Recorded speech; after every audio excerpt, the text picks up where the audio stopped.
recent years, heroin, oxycodone, and most significantly, fentanyl have brought the full force of the opioid crisis to Southern California. Overdose deaths have spiked in recent years as the sheer quantity of fentanyl has skyrocketed. Fentanyl has become the primary driver of the ongoing opioid crisis in the nation, with this drug now being involved in more overdose deaths than any other illicit drugs. Southern California has not been spared. About 3 years ago, the United States Attorney's Office partnered with the DEA to establish a program to deal with the increasing number of deaths caused by drug overdoses, particularly those involving fentanyl. We started by reviewing the many overdose deaths in Los Angeles County and then moved to other counties in this district to identify the drug dealers who were providing the fatal narcotics. As a result of this project, we now have charged approximately 20 suspected drug dealers with distributing narcotics resulting in death, and most of these cases involve fentanyl. Today we are announcing a series of cases filed as a result of the work done by the DEA Overdose Justice Task Force. We recently have filed 11 cases, all of which allege the trafficking of opioids that led to fatal overdoses. These cases accuse the defendants of being directly responsible for the deaths of 12 people. In one of the cases filed this week, a man allegedly sold fentanyl to people staying in Redondo Beach hotels, resulting in 2 overdose deaths on consecutive days last October. In another case, a grand jury on Tuesday indicted a 20-year-old man on charges of selling counterfeit oxycodone pills. But those pills contained fentanyl, and now a 15-year-old boy is dead. There are important messages to be gleaned from the charges filed by prosecutors of my office.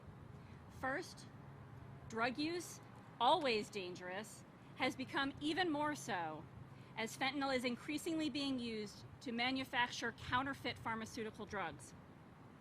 And fentanyl is increasingly being seen in what customers think are drugs like cocaine and oxycodone. In short, most of the victims in this case had no idea that they were taking fentanyl, and that cost them their lives. To those who are using drugs, or to those who may be tempted to experiment with drugs, to you I say, fentanyl is everywhere. It is deadly. You really don't know what you're taking, and it's not worth the risk.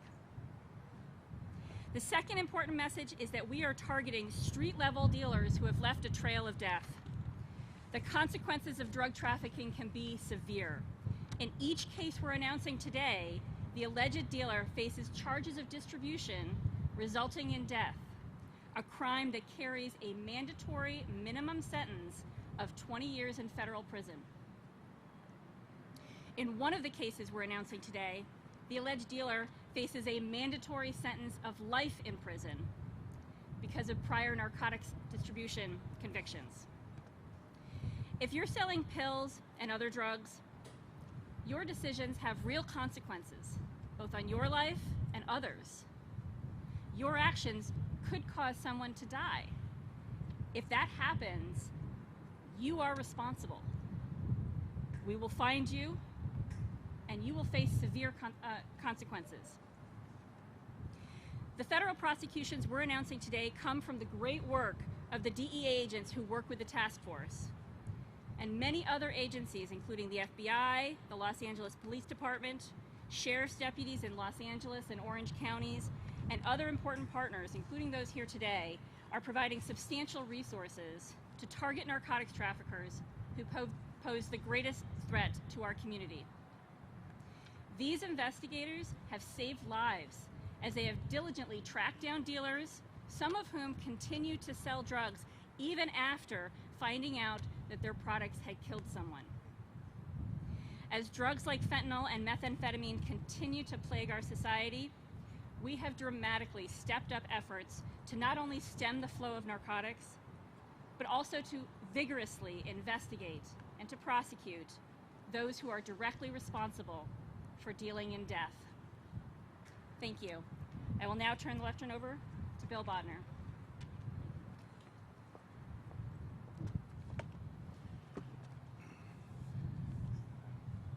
DEA's mission is a simple one. It is drug harm reduction. I'd like to thank the prosecutors and law enforcement executives here today for their leadership, their shared commitment to our drug harm reduction mission, and for their belief that drug trafficking is not a victimless crime. Although I'm very proud of the work done by all involved, especially the detectives, federal agents, and federal prosecutors on the front line, it's a very somber moment because if not for the loss of 12 lives and 12 grieving families, we would not be here today. These 11 cases are the work of dedicated law enforcement detectives and Postal Inspection Service investigators working in concert with DEA's Overdose Justice Task Force. This past February, Acting U.S. Attorney Wilkeson, Los Angeles County Medical Examiner Lucas and I announced the start of Operation Engage, an effort to push back on the rising wave of fentanyl-related drug-caused deaths in our community. Today's announcement illustrates some of the law enforcement results since this operation was rolled out less than 100 days ago. Although the victims in these cases are very different, there are common threads to many of the alleged crimes that I'd like to illustrate. The first is greed. The type of crime we are discussing today, drug distribution, is not a crime of passion. Rather, it's a for-profit crime of greed. It's been my experience that those committing crimes of greed will generally continue the behavior until law enforcement intervention. Some of these cases have elements of deception. Counterfeit pills made to look like common pharmaceuticals, which are in reality just fentanyl with other inert fillers. And finally, some investigations uncovered the use of social media or online marketplace to advertise drugs for sale or arrange drug transactions. The digitization of the retail drug trade, accelerated by COVID, has made the most powerful and dangerous drugs, once relatively scarce, more readily available, which unfortunately increases the likelihood of adverse consequences to our community. There are a few specific cases I'd like to mention that highlight some of these points. In one case, the allegation is a suspect distributed drugs in one weekend, which led to multiple overdoses and 2 deaths. When arrested, he was allegedly in possession of fentanyl, methamphetamine, 2 9mm ghost guns, and ammunition. Between 2004 and 2017, he had racked up 24 felony convictions. In any investigation where we uncover evidence that suggests an individual is responsible for multiple overdose deaths over the period of a couple days, what should our expectation be the next week or the next month if there is no law enforcement intervention?